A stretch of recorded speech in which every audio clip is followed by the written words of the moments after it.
隠れ蓑にするのが得意なようだね。しかし真実と嘘、綾小路ボーイからはそのどちらも見えてこない。私はそのような人間の言葉を信用したりしないよ。お前が誰かを信じるようなタイプには見えないけどな。確かに。で、今度の試験ではどう立ち回るつもりだ？ Zaki's going to march up to that same guy and basically say, "Please save my class." The irony is insane. Koenji's like, I don't trust you because you're unreadable. And Ishizaki's response is essentially, that's exactly why I need you. Which raises this uncomfortable question. When Koenji refuses to form groups and Ishizaki bypasses authority, are they breaking free or just trading one cage for another? This episode centers on group formation for the upcoming deserted island test. Everyone's scrambling to form alliances. Koenji tells Chabashira he's going solo, even with a 6 million point penalty. Meanwhile, Ishizaki tries to recruit Ayanokoji for Class B without telling Ryuen.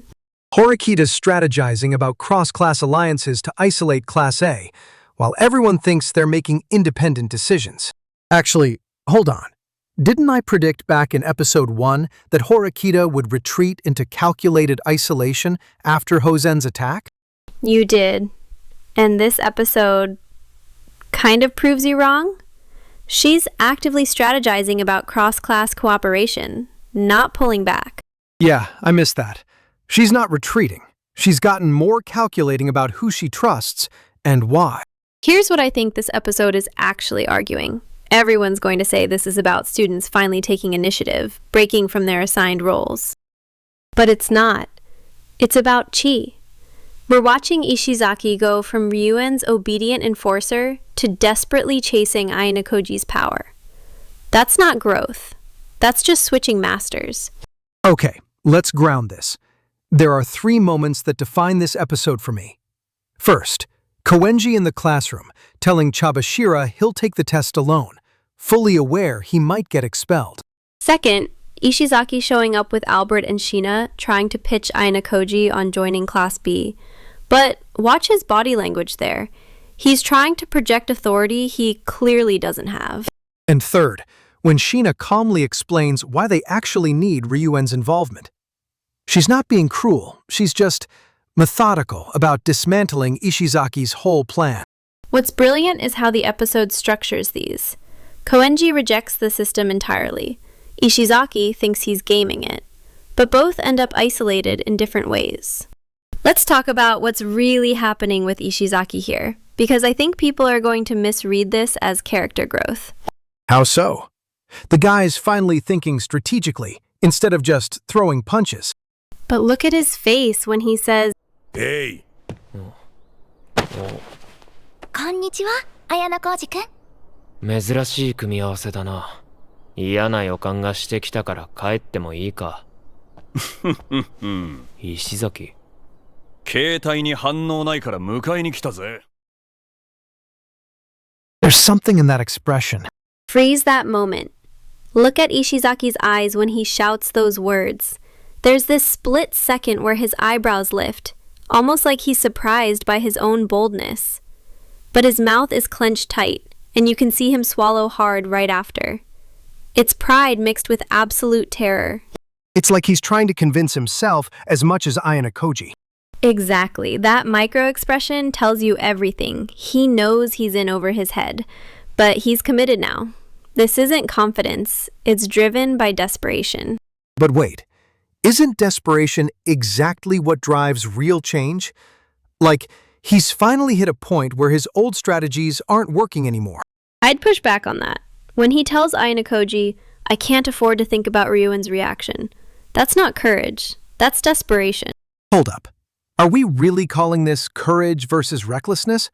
Because from where I'm sitting, Ishizaki's making the same mistake he always makes, acting without thinking through consequences. Wait, that's actually a fair point. I've been giving him credit for strategic thinking, but you're right. This could just be impulsive decision-making with a strategic veneer. Right? And notice how the animation supports this. The way his shoulders are hunched forward when he makes the pitch, like he's bracing for impact. The directors are visually coding his uncertainty even as he tries to project confidence. You know what? Maybe Koenji's approach is the only honest response here. Everyone else is pretending cooperation matters when this whole system is just about exploitation with extra steps. That's pretty cynical, even for you. Is it though? Think about it. The school creates this artificial scarcity, forces students into these alliance structures, then acts like the resulting manipulation and betrayal is somehow character development. But people do grow through these conflicts. Ishizaki figuring out he needs better allies. That's real strategic development, even if his execution is messy. Fair, but then Sheena steps in and systematically explains why his plan won't work without Ryuen's involvement anyway. The system pulls him right back. And that's where the episode gets really interesting, because Sheena's not wrong. She's just ruthlessly logical about power structures. Exactly. And the way they frame her analysis, she's positioned slightly above Ishizaki in the shot, looking down as she speaks. The camera angle reinforces the hierarchy she's describing. The directors want us to see how the system reasserts itself, even when someone tries to break free. That's a great catch. And now compare that to Koenji's approach. He's choosing, instead of pretending cooperation matters, when the system is fundamentally about exploitation. Or does it? When he tells Chabashira, I suppose we'll find out, about the penalty, he's the only character in the episode who's genuinely testing the system's limits, instead of just navigating within them. But what's the practical difference between Koenji's isolation and Ishizaki's dependency transfer? Both are responses to feeling powerless within the existing structure. The difference is honesty.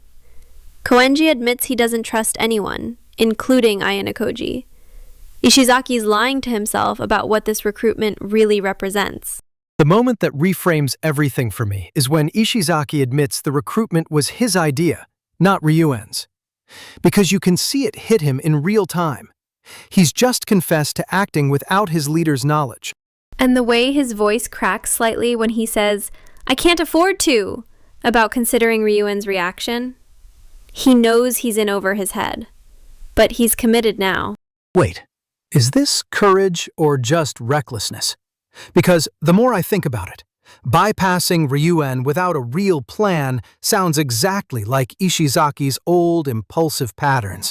You're right to question that. I mean, what's the actual difference between taking initiative and making the same reckless mistakes with bigger stakes? That changes how I read this whole scene.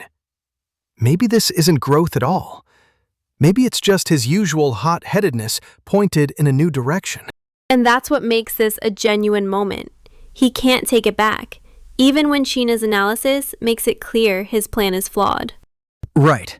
And that's where the episode's argument crystallizes. Both Koenji and Ishizaki are trying to escape their assigned roles. But the system has ways of pulling people back into predetermined patterns. Which is why Koenji's complete rejection might actually be the more honest response. At least he's not pretending the school's model is something it's not. All right, predictions. I think Ishizaki is going to crawl back to Ryuen by episode 8.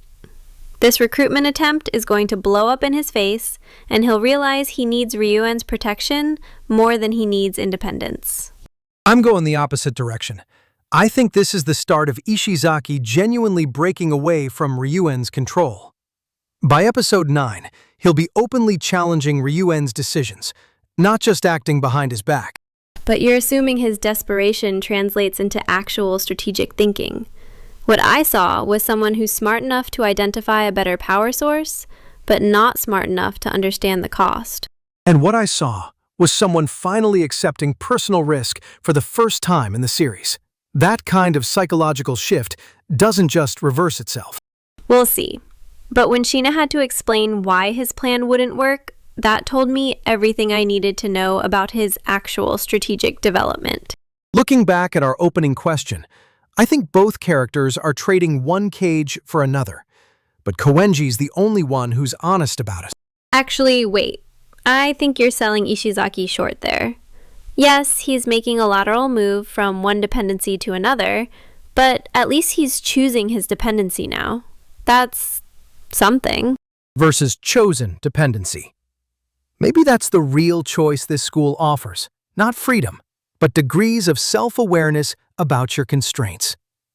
Next episode, we're diving into Ryuen's reaction to Ishizaki's betrayal and whether Horikita's cross-class strategy actually works. Hit subscribe if you want to see these power dynamics explode.